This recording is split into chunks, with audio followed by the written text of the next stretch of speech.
বিগত ২-৩ দিন থেকে সূর্যের তাপমাত্রা এতটাই প্রবল হয়ে পড়েছে যে মানুষের বেঁচে থাকাটাই প্রায় দুঃসহ হয়ে পড়েছে।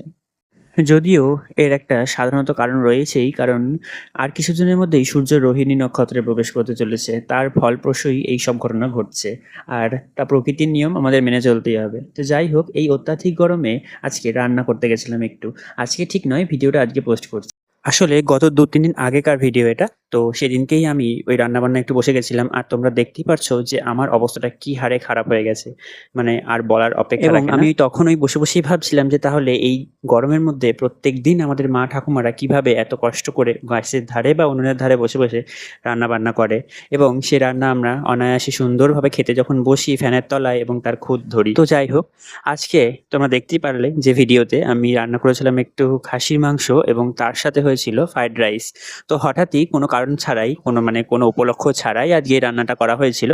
হ্যাঁ, সরি, বারবার আমি আজকে বলে ফেলছি। না, গত ৩ দিন আগে আরকি। যাই হোক, তো আজকে এডিট করছি তো ওইজন্য বারবার আজকে হয়ে যাচ্ছে। তো মাংসটা আমি আগেই করে নিয়েছিলাম ১ম এ, এবং পরবর্তীতে রাইসটা বসিয়েছিলাম। আর খুব জলদিও হয়ে গেছিল। আর যেহেতু এগুলোতে খুব একটা ঝঞ্ঝাট নেই, আবার ঝঞ্ঝাটও রয়েছে। মানে খুব সহজেও হয়, আবার খুব ঝামেলাও আছে। দুটোই আরকি সমান, সমান আরকি আমার মনে হয়। আর কি আর বাকি থাকে? খাওয়াটাই কাজ। তবে কেন জানি না আমার নিজে রান্না করে নিজে বেড়ে খেতে একটুও ভালো লাগে না।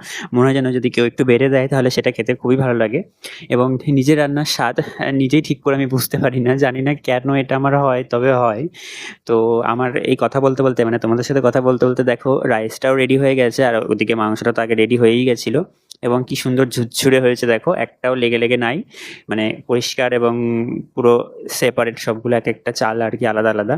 তো এরপরে আমি বসে গেছিলাম সুন্দর করে স্নান-ধান করে, পুজো দিয়ে খেতে বসছে। আর খুব সুন্দর সেদ্ধও হয়েছে দেখলাম আলুটা, এবং সাথে মাংসটাও। আর রাইসটা তো সুন্দর হয়েই ছিল, তোমরা দেখতেই পেলে কি সুন্দর ঝুরঝুরে হয়েছে। তো তোমরাও দেখে জানিও যে ভিডিওটা কেমন লাগলো। আর যদি ভালো লেগে থাকে একটা লাইক, কমেন্ট, শেয়ার করো।